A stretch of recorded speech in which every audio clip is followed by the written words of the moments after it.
Alo whai maia Samoa. Alo maia. Ora a tātou tāpua i atu i le atua.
Te vivi i atu i a te oe malo uloto atoa. O te whai pēsenga i a te oe i lumo o tua. O te ifo i lo malu pa ia. O te vivi i atu fo i lo suafa. Ono o lo alofa malo whamaona. Tātou te talo mo le nganga pa ia. Tātou ifo ma te talo i le atua. Le atua mamanae, lo mātou ta mai whawawau. Olu whale mai lo nuu. Lo whanau ta apua e malo atunu le nei tai au fau. Mātou maua le malosi malmanuia mai la wafia. Mātou sula inai lo walofa maluanga le lei le atuae. Panga lea mātou langona le mātou whatau wa whalea nganga i lumo la wafia. Lea mātou te mua i sa ili atuai i lau fio. E ala ilo nganga sa. A fio mai a mapapti soina i mātou tangata tāpua i teito tasi. E mātou whai aile nei sauninga. I le awa ma le whaalo alo e te taua. La mātou te talo lea e ala atu skuafa mamalu i Iesu Keriso. Lo mātou li i malo mātou whaola i teito tasi. Amen.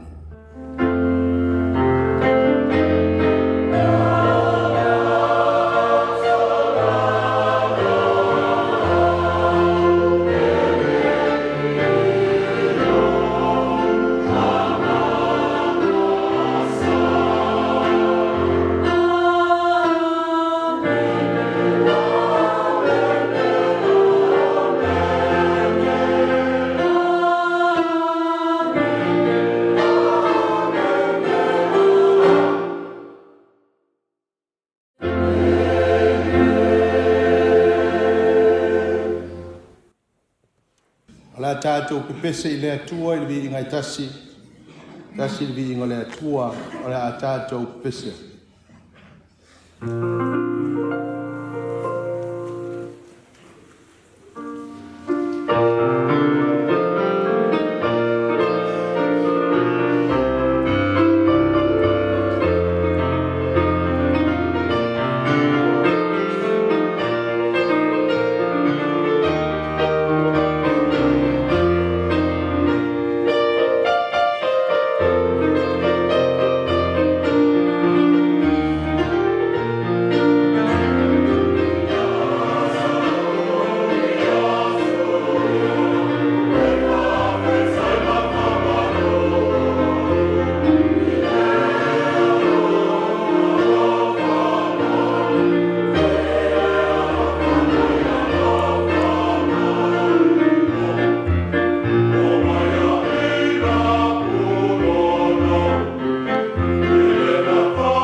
o le taleina o le fiong pa ia o le tātou tua.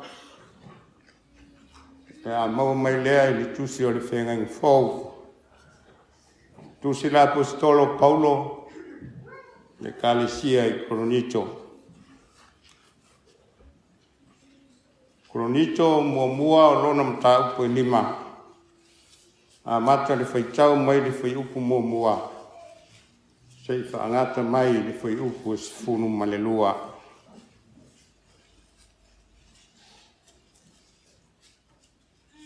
Whaafonga maia i le whaitawina o le fionga pa ia le tua. O le a o whaitawina.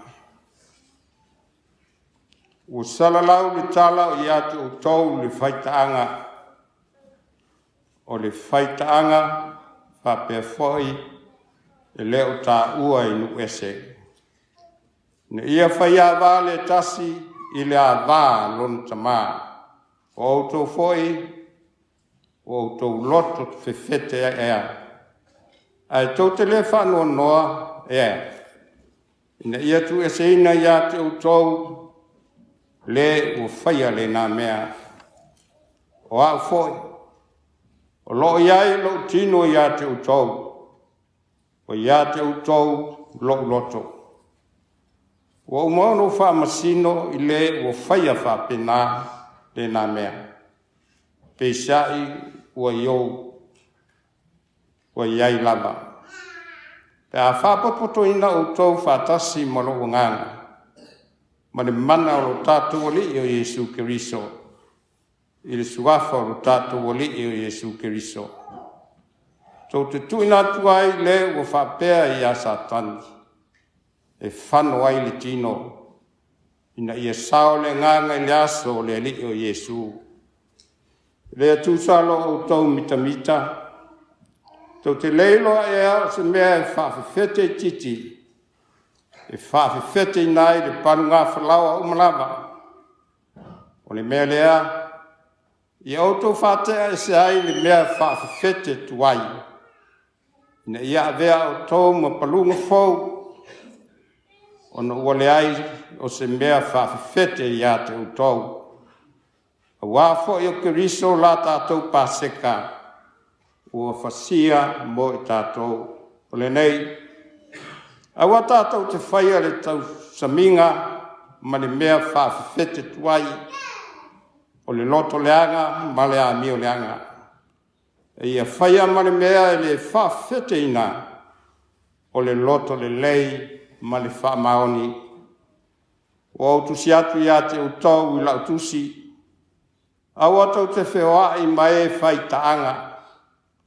I le whaasino lea i e whaitaanga o le neila lolangi. A toa mai e mata pea pea. Mai e whaumea, mai e whautupua. Ana whapea. E au ina outou o ese atu i le lalolangi. A le nei, o outusi atu i ate outou. Ai se tasi o ta uso ina a e whaita anga pe mata pepea.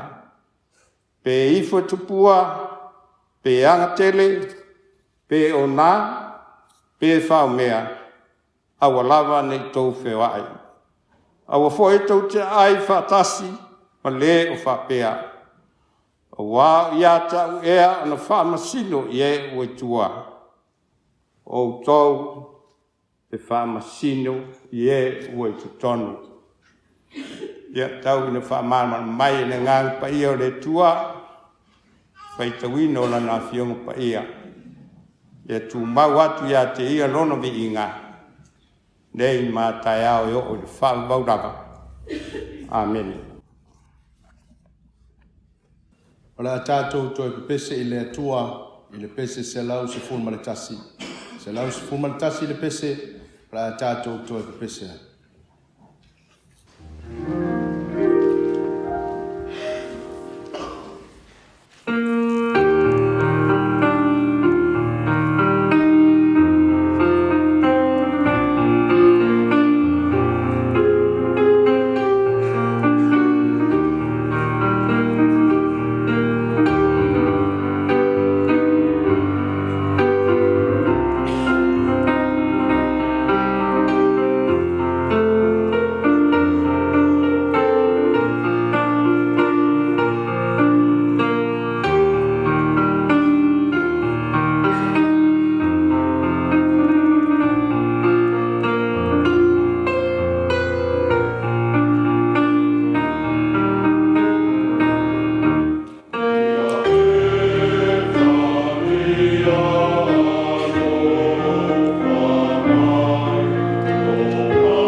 o tātou tālusanga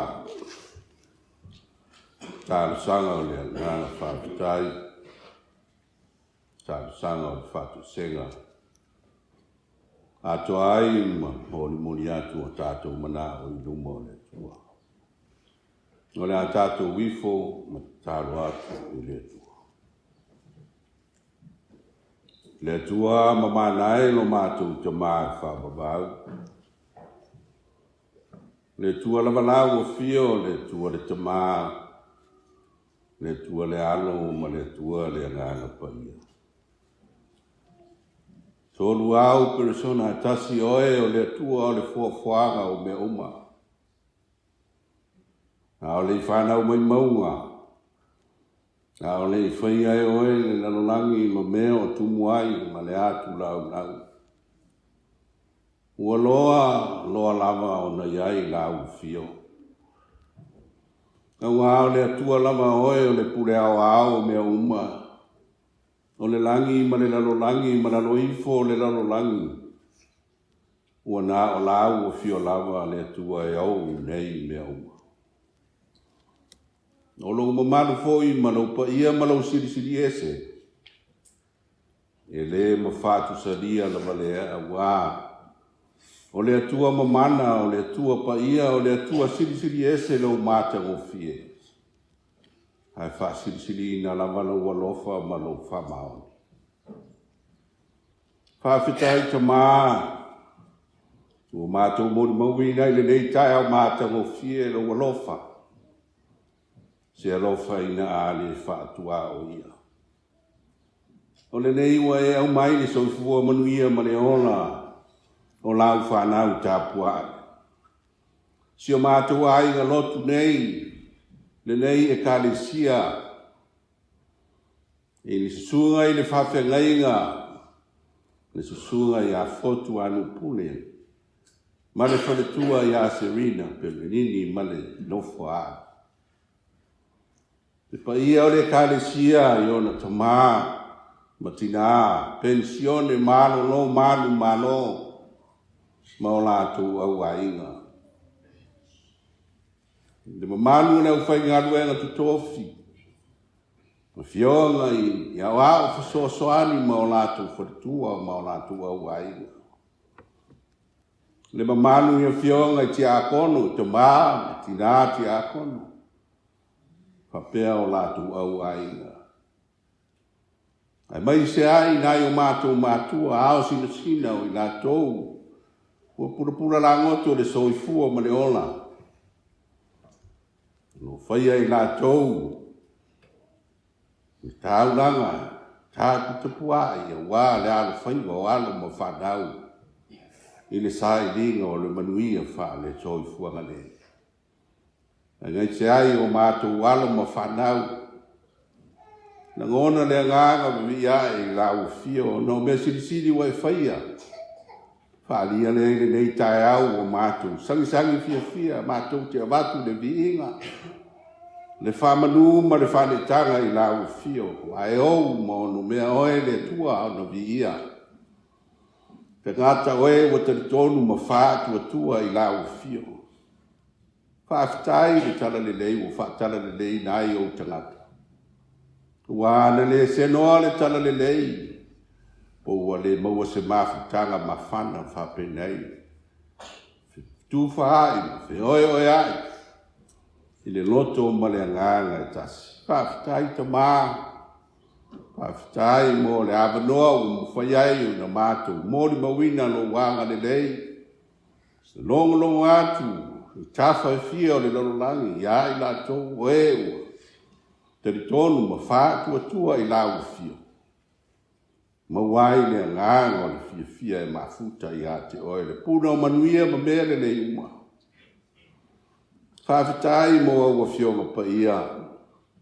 Ua mātou whaitau ma whanonga longo. Ua o mai ia i mātou ma whaatonu tonu mai. Winga lo loto ma le tāua o au a fionga. E whailea ma taita i tama ma taita i ala i lo mātou wholaua.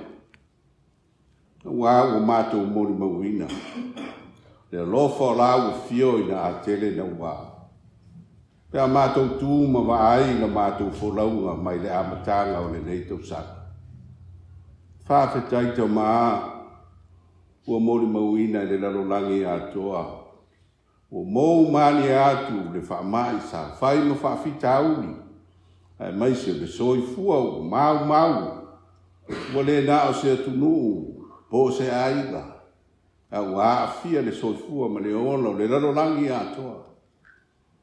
Ua whailea ma whaavatuia le soifua o tangata.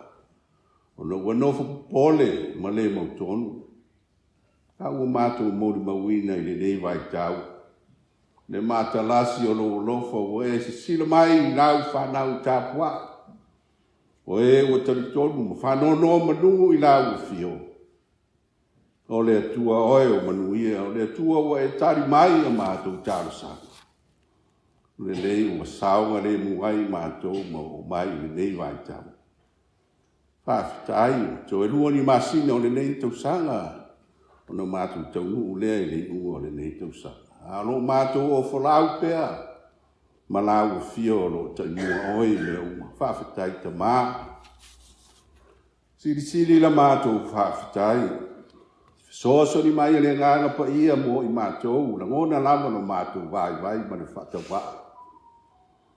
A wau a mātou whasili o mātou manatu malangona.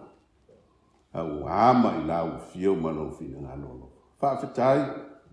Whawhitai wa e le sila i o mātou inga le atu atoa. Au e alofa mai pēr mai e lawe ai mai e whaola mai mātou. Le taulanga lea na e awina mai ai lo wala pele o Iesu Kiriso. Lona soifua pa ia na ofo ina mai. Na maliu whalama au e lunga le sa tauro o no. O i mātou o le whanau anga sa. Ia e alofa. Whamangalo. Whamamao mātou whaletoni. E ano ai ma tele o mātou winga vai ma le anga sa. Ua whangalungalo ia i mātou lo fina ngalo pe ao i taimi. E whamaria ai o mātou mana o i tuina nau o le nei soifua. Ua te apolo ai e le mawhai o na malu lo. O lo sa ili mai pea ma tau mawhai. Le whaaleanga lo mātou hola fia tau mawhai mo oe malau whiau malau ngana. Ta maa. Alofa mai. Soa ni mai. Whamangalo mātou le whanau o sa. Whamangalo lo mātou le whamaoni o mātou tiu te whaipo. Ua whātumu temu, ua whapenao na whaforinga o mātou ringa o ni tangata hami o tonu. A o tu tonu o mātou noto, ua le atua toa lea. Tele ina whapenao na whaamaaina o mātou manatu. Ua mātou le aro lo whātu o mātou uso atangata. I lātou o lo mo o mia se whesoa soani. Ua mātou manatu whapito i o mātou lava tangata. Mau mātou au ainga au le aise tu whātu. Ua nā ole manao, tari le manuia ma le file mū, ma le lofa mai i tangata. Au o whapena o na whangalungalo ia e mātou. Au o whioga pa ia e mātou, o ai, whatonu mai ai i mātou me au na mātou soifua. Te mā, o mātou tāru sara ma whātou e senga i lau o whio. Wa ono o e sila whio o mātou meo. Vai na uma. Mea o mātou se ai ma nga sala ai. Whapena o na mātou whato e se e lau whio. Vea lama le toto pa ia o Kiriso. No na toto no whamaringina i lunga o le satauro e ma ngalo ai. Ma whamamai na ai mātou. Ai fuataina no mātou ola. I le nganga ma le fisoso ni mai o lau whio. Ina ia mātou salamoa i ai, furitua i le anga o le angasa. E mātou turi vai atu i lau fio le tua whamangalo. Iwa mai, mangalo ai o mātou whaleto. Le tua o manuia, o le tua o e sairi ai no mātou ola. Wau noa oe mai mātou e te tonu lava, wā e fua no mātou whamoe. Ua mātou te tālo i lau o fio. Le ligi mai au whamanianga i lunga la mātou i whonga nei.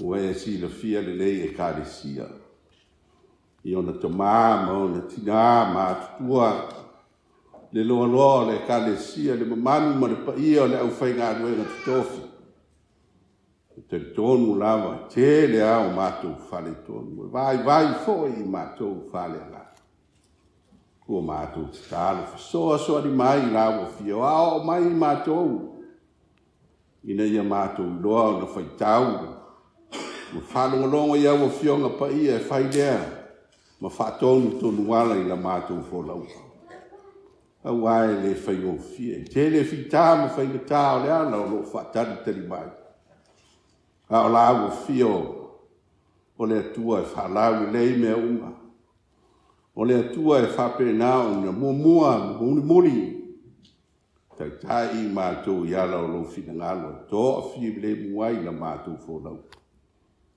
faamanuia ia matou tamā ma tinā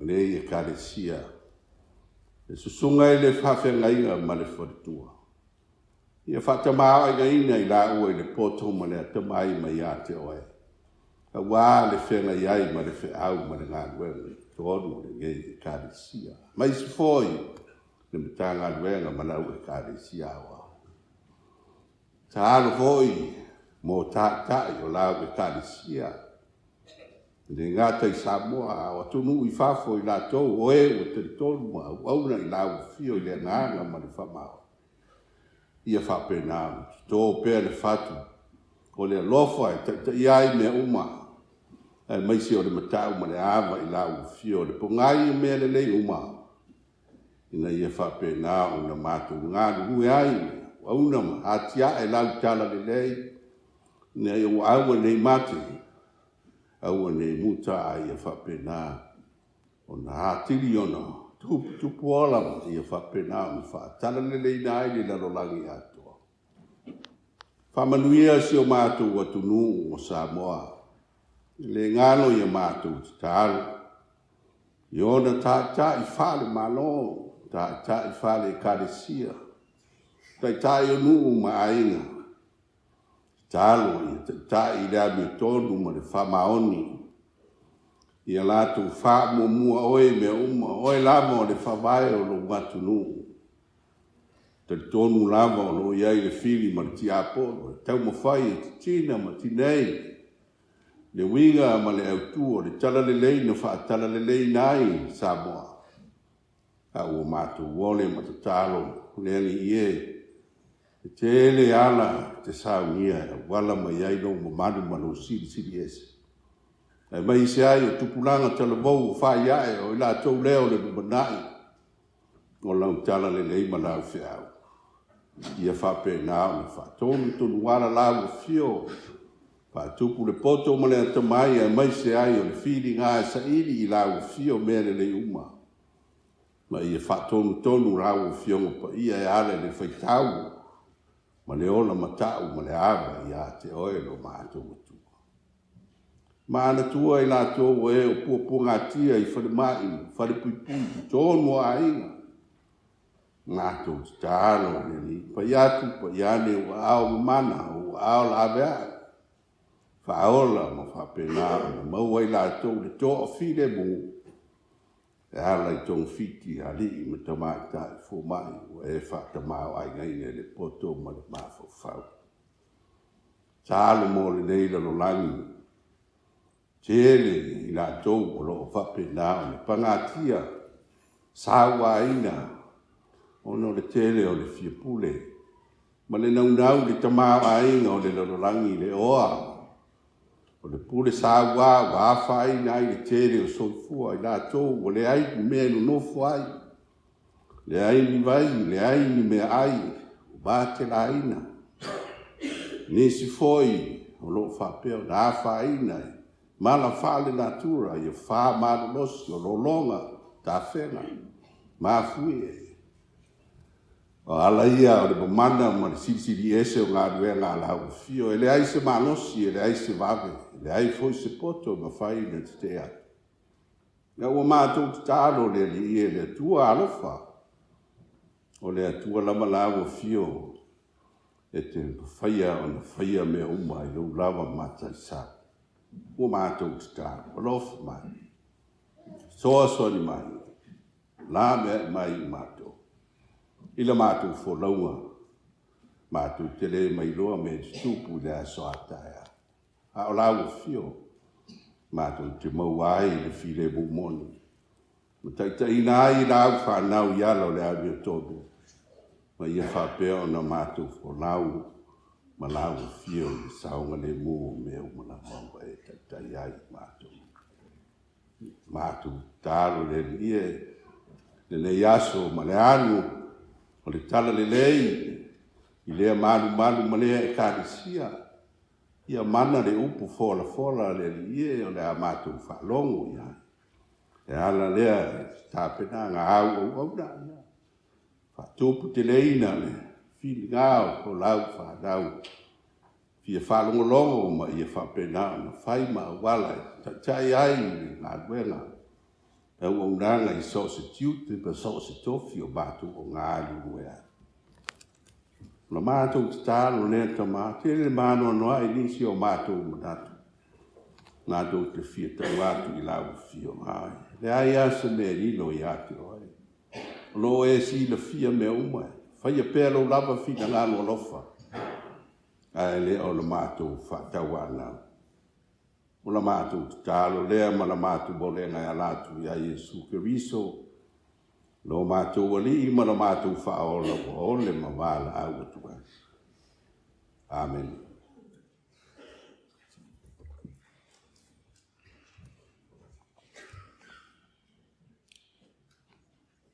O la a tātou toi pese i le atua, i le pese se lau onu sufu maleono. Se lau onu sufu maleono le pese, la a tātou toi pese.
te tātou te talo mo le fōa, tātou ifo ma te talo ki atu.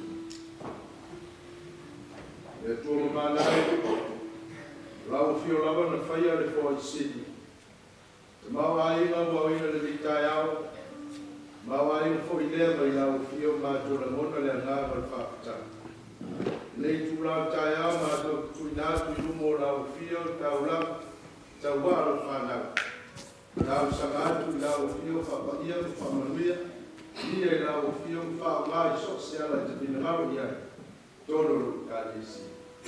Mātou te taramea e alātu suaku mabalu i Iesu Keriso. Amen.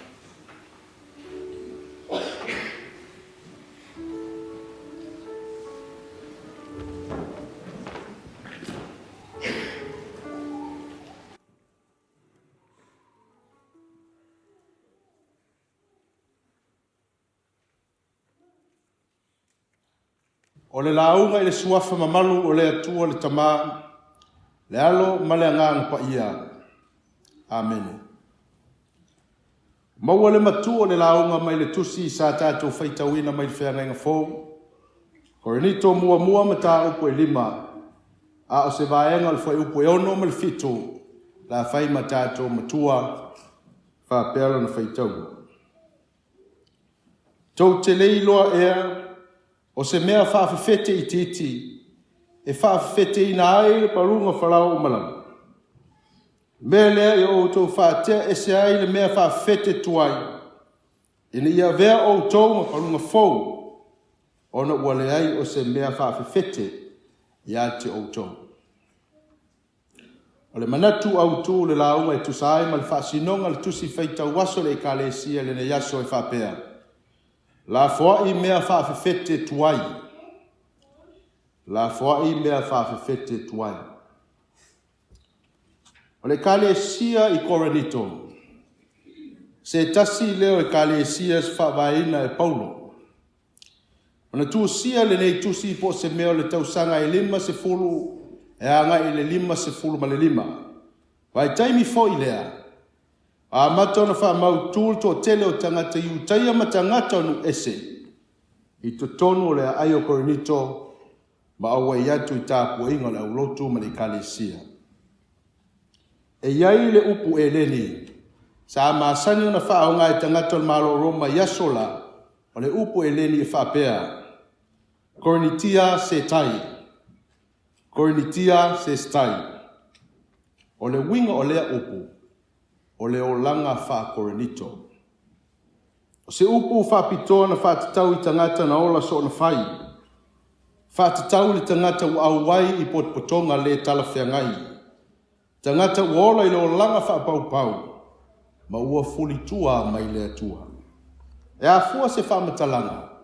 Ono o Korenito o se atasi leo ai ta ua i tutonu le malo Roma. O se ai e ese le tamau a inga.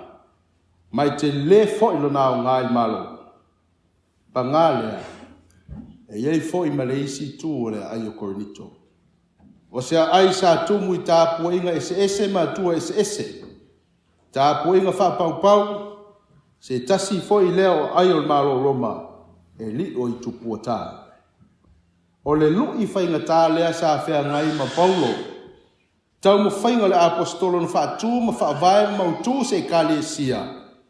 I tu tonu o se tuinga ai whapea. E le ngata i lea. A wa manino fo i au maingo le tala. Ua fōlinga mai ua vā fo i whonga wā. Ina ua tūla i mai whawhita oli tonu le loto i whalo le kalesia. O le tusi whaitau o le Iaso. O se whautuanga, se whamanatu ma se whamalosi au le apostolo. I le au lotu lea o le kalesia i Korenito.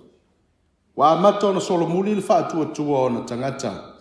Wa mato na sau i tonu le kalesia le o langa wha Korenito lea na whamatalatu le taimi o whanu.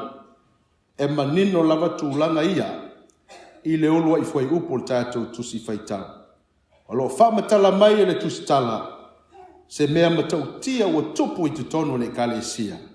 O se mea matu i ialava. Wa afia e se tasi o aenga i tonu le aulotu. Talo fai o le ata lava lea o mea tutupu i so se maftanga. e le ta ia le anganga pa ia ma muli ta i tangata i fina ngalo le atua. Sao maali e te tonu le angsala, fa pea fo i winga maanga le talawhea ngai. O fisilingia le apostolo tangata le kalesia, lona tusi atu a o iai o ia le ai o Efeso, fa pea le tusi atu o Paulo. O utou loto fefete ea. Ai tau te le wha no ea, ina ia tu e se ina ia te o tau le o whaia le nāmea. O se whawhita oli onga sa whea ngai ma Paulo. Tau ma whaia na ave se ina winga maanga tuwai o tangata. Lato nau i tā po inga maanga whapau. Lea wa amata na toi ali i mai te tono le kalesia o umana whabaina i Korinito. Pei o le whawhita oli na tupu le vao le ali i lea ma to luolon ta mai whai upo mua. Nofo mala malama le lei Paulo. Ele te leo le whale e tonu le mea utupu. O le matua soli tu la fono lava le mea lea ufai. Ma nino lava le tusi o le vetiko ma ta upu se fulu ma le valu. E matua whaasaina lea tu langa. Po se tangata ese, po se tangata iutaia. E matua whaasaina tu langa ia.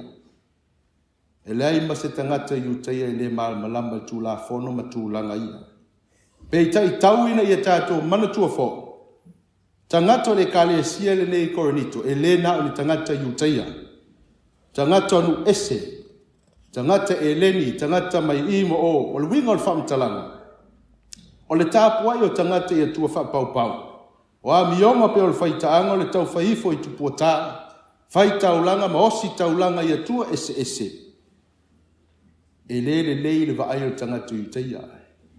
Ai le o se mea matu ia tele ilva ai o le tangata e leni po le tangata onu ese awa o mea sa lato ma sani ai au le au wai le mafutanga le au kerisiana o te talitonu o le mafuanga fo i lea wale manatu ma mawhai tangata le kalesia i le anga sala lea o sao maali e tutonu lato mafutanga awa o mea sa lato ma sani ai o le o langa sa lato fiolai o le po lenga leo polo ina le itoe fo i tangata whātua i leo langa tuai. Ma vea fo i le atu i leo langa tuai. Ma mea soli mali ia i whaavae lea na whātu ina i Korinito. Peitai, o le tuu lava le ngā luenga whātamau Paulo le kalesia. Lea na tuu fesili atuai ia i lātou. O outou loto fefete i lea mea. Tau te leo whaanoa o tupu le nei mea. O le whamanatu o Paulo i tangata le kalesia se a whai o vai atu Paulo uso le angsala tau te fia pea le name. Tau te le noa ea o tu langa o iei lea tangata. O le manu lau ti lea o tātou tusi whaitau le ne yaso. A whai o e fia muli i a Iesu amo le sātau tu ese le o langa tuai muli i a Iesu. E leo tu fia le waina fau i whangpau tuai. E mau le waina. Ma sai fo i whangpau. Nau ta inga lawa leo le apostolo Paulo ina ia manuia le au lotu. Ai le ma whai o na manuia se ngā luenga. Pe a whai ma tepa i tua i leo langa tuai. I wha moe le apostolo Paulo le kalesia. Wha maro se au ia tau la i luma le vaai. Au al solo moli le wha tua. E pei o nā tangia le lapta inga na tu inatu le kalesia. Ili fwai upo iwa. E anga ili fwai upo se fulu manitasi. Ia whai tete le so na mafuta ma tangata o lo whaia le a miolea. O e pei lawa o se vaa. O le ale le leo le whausia ino le vaa. A sao i te tonu le vai. O le ale le leo le vaa e ngoto lava. O le wha malo si au lea Paulo mo le au lotu. O le anga sala. E ta i peo le mea wha fete. E le mana o mia se mea te le wha le anga ina le palunga atoa. Na o sina tama i mea lava. Ona whawhewhete ina le whalawa atoa. Pei ona manino ele matua le nei aso. Tau te lei loa ea. O se mea whawhewhete iti. E whawhewhete ina ele pa lunga whalawa umalawa. Male a reto. O le mea lea ia outou whaatea ese ai le mea whawhewhete tuai.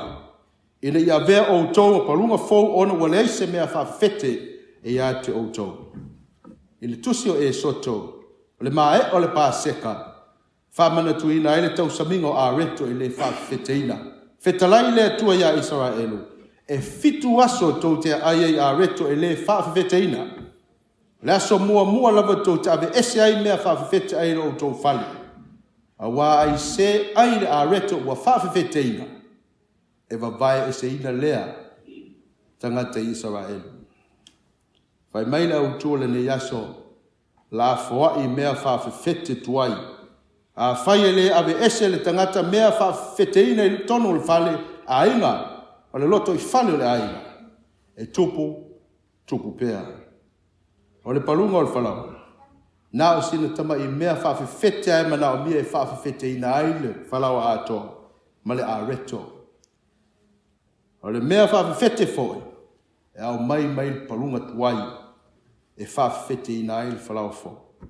O le ata foi leo o le angsala i tutonu a inga nuk mai ka le sia maso se mawhitanga lava. Pe a le mataala i tātou. Sa moae i le ni tai au. O se whawhangu leo le tala le leimo i tātou le nei aso. O le lalolangi o tātou iai nei. O le lalolangi o tumu i whao so songa. O whawhitauli ia lo tāua le apostolo Paulo le tātou tusi whaitau. O le tala moni lava. E wheo lolo mamao lava i mea lo tutupu i le lalolangi neo na pō. Tele o whawhitauli i tutupu mai. Whaamai mataua suinga o le tau. O mala whale nātura. Whale lave loto i whale o a ino. Le whaasaua a ino o tinamu whanau. Whasioti tangata leanga. Ma le tele o isi mau whawhitauli tupu i loto i whale o le a inga. No ma le kale isia. O mea whawhawhete umba ia o sao maali e tutono o mawhitanga neo na pō. O le whasili pe aisea. Pe ilavo tangata le kale isia koranito. Ua sua malia tele le o langa tuai. Ma anea tele le o langa le tu la whanoa. Fuli le o langa le ini tapula. O se mea tau ina ia whai tete i tātou le au kelisiani. Pe ilava le mea whawhete. E le mana o mia se mea tele. Na o sina tama i pa ia i palunga o na whete a tolo leo le areto. Whai tete i whao ngā seo le malosi. A wao i nā e sa wai mea whawhete i lo tō soifua. Maso mato walo. O le wha moe tangata kerisiano. Ia sila mawa ai. Tangata ina ia vi ia lea tua. Taimi whainga tāle o langa. Awane i solomuli i wha tua. O fo i leo langa tuai. A wā o wha fo wino tātou mawhitanga. E ala ia Iesu keriso. O Iesu lava ia na te ave se ina mea wha fete o malawa. E tutono nu. A inga ma le kale sia ma mawhitanga o malawa. Pe a whai tātou te tū mau pē ia te ia mali wha maoni. Malona maliu, malona toi tū, vai tūnga mau roti. Lea ua tātou mauai lea wanoa i leola i whaavavau. Nei maso uma, se i o i whaavavau lava. Amen.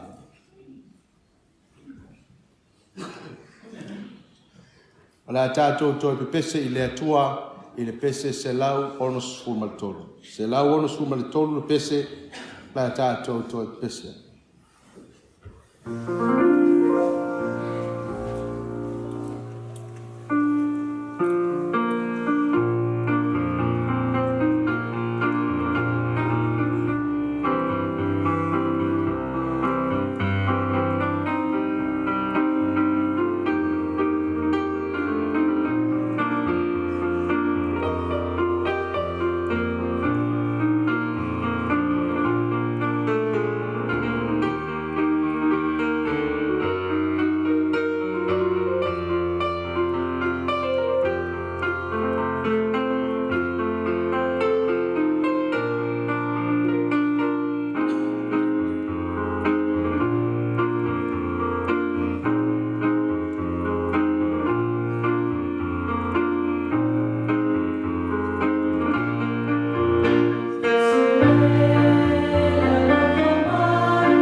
tatalo whamanuia, se tātou wifo matatalo i le atua.